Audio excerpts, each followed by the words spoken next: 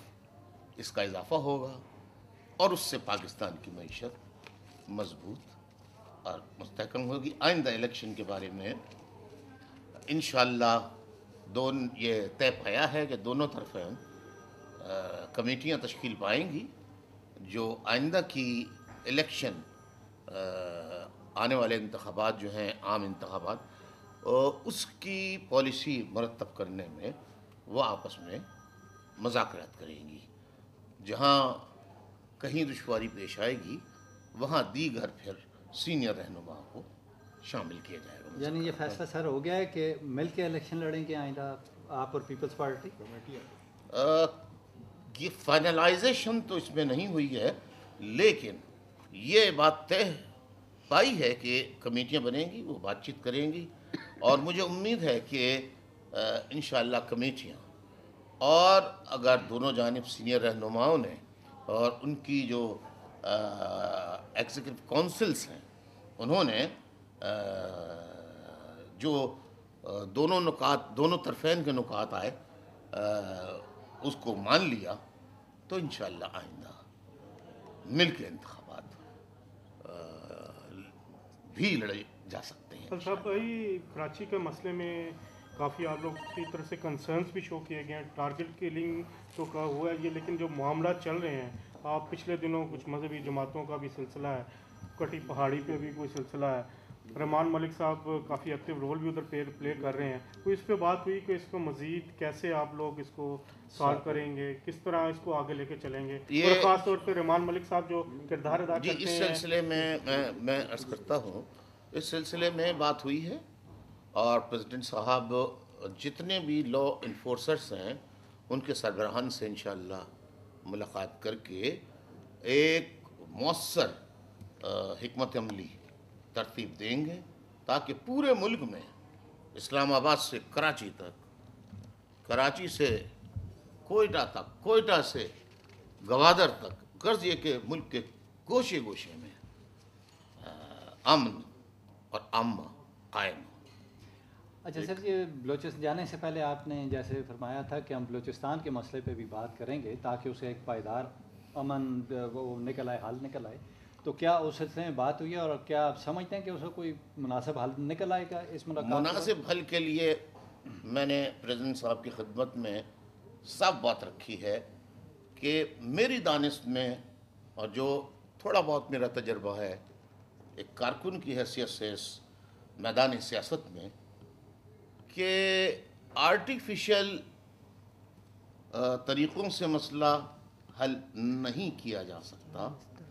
بلکہ ground realities کو accept کر کے جو جن سے معاملات کے لیے مکالمے کرنے چاہیے، بات چیت کرنی چاہیے، ڈائلاگ کرنے چاہیے، انہی کے ذریعے بات چیت ہو تو بہتر نتائج نکلیں گے۔ بہت شکریہ۔ سب سے پہلے تو الطاف بھائی کو مبارکباد پیش کروں گا، اور بہت ساری مبارکبادیں ہیں جو میں ان کو دینا چاہتا ہوں۔ سب سے پہلے جس طرح انہوں نے مسلم امہ کا سب سے پہلے اس واقعہ کی نہ بلکہ انٹرنیشنل لیول پہ پروٹیسٹ کیا، بلکہ پاکستان کی عوام کو بھی باور کرایا کہ ہم ایک ہیں، اور اپنے رسول پاک کے لیے سب مل جل کر جو توہین ہوئی ہے وایا فلم اس کے خلاف پروٹیسٹ کریں گے۔ اور جب انہوں نے یونائٹڈ نیشن کو لکھا، پریزیڈنٹ کو اوباما کو لکھا، تو اس کے بعد موومنٹ شروع ہوئی۔ میں ان کے ساتھ ساتھ اپنے پریزیڈنٹ پاکستان کو بھی مبارکباد پیش کروں گا کہ جس جرت مندی سے انہوں نے یو این او میں اس ڈیروگیٹری فلم کو اٹھایا، تو میں یہ سمجھتا ہوں کہ دونوں ہمارے سب سے بڑے رہنما پاکستان کے، جس میں پریزیڈنٹ آصف علی زرداری اور الطاف بھائی نے مل کر جس طرح اس چیز کو پریزنٹ کیا اور جس طرح اس دنیا کو اجاگر کیا، اور ہمیں بھی وہ رہنمائی ملی، اور انہی کی اور پریزیڈنٹ کی رہنمائی لیتے ہوئے سارک کانفرنس میں بھی ایک ریزولوشن پاس ہوا اس کے خلاف۔ میں نے آج اس مسئلے پہ بھی بات چیت کی ہے۔ ایک تو پریزیڈنٹ صاحب کو جرأت مندانہ اسپیچ پر میں نے زبردست مبارکباد پیش کی ہے۔ دوسرے میں نے ان سے جو علیحدگی میں میری ملاقات ہوئی تھی اس وقت رحمان ملک صاحب موجود نہیں تھے. میں نے کہا آپ امریکہ میں تھے اور کراچی میں عشق رسول کے سلسلے میں ہڑتال بھی حکومت نے کر دی تھی اور جلسے جلوس بھی مظاہرے بھی ہو رہے تھے, لیکن اس کی آڑ میں جو لوٹ مار ہوئی, جو انسانی جانوں کا ضیاع ہوا, قتل عام ہوا, لوٹ مار ہوئی, تو کس کا نقصان ہوا؟ ملک کا ہی نقصان ہوا. تو مجھے اس بات کا خوف تھا کہ پریزیڈنٹ صاحب اس وقت امریکہ میں موجود ہیں اور اسلام آباد میں مارچ آگے بڑھتا جا رہا ہے. کراچی میں بھی قتل و غارت گری جاری تھی, لوٹ مار جاری تھی, لیکن اس موقع پر رحمان ملک صاحب اسلام آباد میں خود میدان میں کود گئے, آنسو گیس کھاتے رہے اور خود اس وقت تک وہاں رہے جب تک کہ معاملات کو حل نہیں کر لیا. لہٰذا میں پریزیڈنٹ صاحب کے ساتھ ساتھ میں رحمان ملک صاحب کو بھی بہت بہت خراج تحسین. دوسری مبارکباد پلیز, دوسری مبارکباد بھائی صاحب کی اجازت سے, الطاف بھائی کی اجازت سے, کہ آج جب یہ کولیشن پارٹنر 5 سال پورے کر رہے ہیں تو میں ڈیڈیکیٹ کروں گا اس completion of tenure for the first time in the history of Pakistan to president راسل زرداری اینڈ مسٹر الطاف حسین, جو ہمارے بھائی بھی ہیں, ہمارے محسن بھی ہیں اور ایک ویژنری لیڈر ہیں. میں اس لیے آج یہ کہنا چاہتا ہوں, ایک ہسٹورک موقع ہے کہ میری ان سے جب بھی بات ہوتی ہے بڑی ڈیٹیل سے بات ہوتی ہے,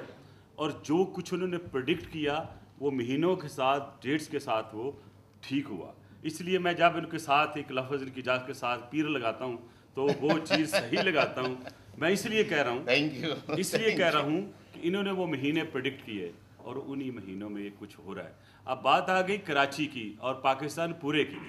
یہ بات بولیں کہ آپ ایک جنگ لڑ رہے ہیں اور ان لوگوں کے ہاتھوں جنگ لڑ رہے ہیں جو پاکستان کو اور حکومت پاکستان کو ڈی اسٹیبلائز کرنا چاہتے ہیں. آپ کو یاد ہوگا کہ جب مالاکنڈ سوات شروع ہونے سے پہلے الطاف بھائی نے ایک بڑی اچھی اور لمبی سپیچ کی تھی اور کہا کہ پاکستان سارے میں طالبانائزیشن ہو رہی ہے, یہ معاملہ مالاکنڈ سوات تک نہیں رکے گا, اور کراچی میں بھی طالبانائزیشن ہو رہی ہے. تو ہمارے کچھ لوگوں نے اس کو اپوز بھی کیا, بڑے بڑے پروگرام کرائے گئے, کیے گئے, الٹا سیدھا بولا گیا. اور آج وہی لوگ جو اس وقت کہتے تھے کہ الطاف بھائی خناد رہا جھوٹ بول رہے ہیں, رحمان ملک جھوٹ بول رہا ہے, وہ کہنے پہ مجبور ہو گئے کہ آج کراچی میں طالبانائزیشن ہو چکی ہے, دفتروں پہ وہ قبضہ کر رہے ہیں. اس کا مطلب یہ ہوا کہ ان کی وہ کہی بات بالکل 100% درست ثابت ہوئی. رہی بات میرے بھائی, ذرا تھوڑا صبر کر لیں آپ, میرے محترم لیڈر یہاں کھڑے ہیں, میرے دوست بھی ہیں, میرے بڑے بھائی ہیں, اور بہت سی ہم گائیڈنس میرے سے لیتے ہیں. اور آج جب پریزیڈنٹ آف پاکستان کی اور الطاف بھائی کی میٹنگ ہوئی ہے, اس میں دنیا کو سمجھ لینا چاہیے کہ پریزیڈنٹ جو پاکستان پیپلز پارٹی اور MQM نے جو 5 سال گزارے ہیں, ٹھیک ہے اپ اینڈ ڈاؤن ہوتے ہیں, جیسے بڑی اچھی بات کہ الطاف بھائی نے کہ ملنے سے گلے شکوے نکل جاتے ہیں, تو یہ گلے شکوے نکلے بھی اور مل کر کام کرنے کی جو انہوں نے ایک ویژن دی تھی دونوں لیڈرز نے ہمارے نے, وہ آپ کو پوری ہوتی ہوئی دکھائی دی ہے. اور میں یہ سمجھتا ہوں کہ پاکستان پیپلز پارٹی اور MQM کا ایک کامن ایجنڈا ہے, وہ ہے لوگوں کی خدمت, عوام کی خدمت. رہی لا اینڈ آرڈر کی بات, یہ تو ہمیں دہیج میں ملا تھا. اگر آپ دیکھیں گے جب MQM PPP کی گورنمنٹ آئی تھی کولیشن, اس پر روز کے 4-5 بم پھوٹتے تھے, جسے سوسائڈ بمنگ کہتے ہیں آپ, امپرووائز بمنگ ہوتی تھی. یہ ہماری کولیشن پارٹنرشپ کا نتیجہ تھا کہ وہ ختم ہوئی. آج ویسٹرن بارڈر پہ جنگ ضرور ہے,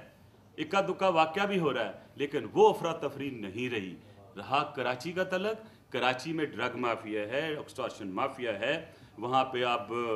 TTP مافیا آ چکا ہے, اب بہت سے ہینیس کرمنل مافیا آ چکا ہے. میں نے بڑا واضح طور پہ اس وقت کہا تھا کہ بلدیہ میں ہونے والی آتش زنی جو ہے یہ ایک سیبوٹاج کا نتیجہ ہے جو رزلٹ پروو کر رہا ہے, جس کا مطلب یہ ہو کہ کراچی میں کچھ فورسز ایسی ہیں جو ڈی اسٹیبلائز کر رہی ہیں. اور پہلے انہوں نے مہاجر پٹھان کا بہانہ بنایا, اور پھر اب مہاجر کشی ہونی شروع ہو گئی, پھر دوسری قومیت آ گئی. لیکن آپ ایک کانسٹنٹ طریقہ دیکھیں کہ جو بھی دشمن وار کر رہا ہے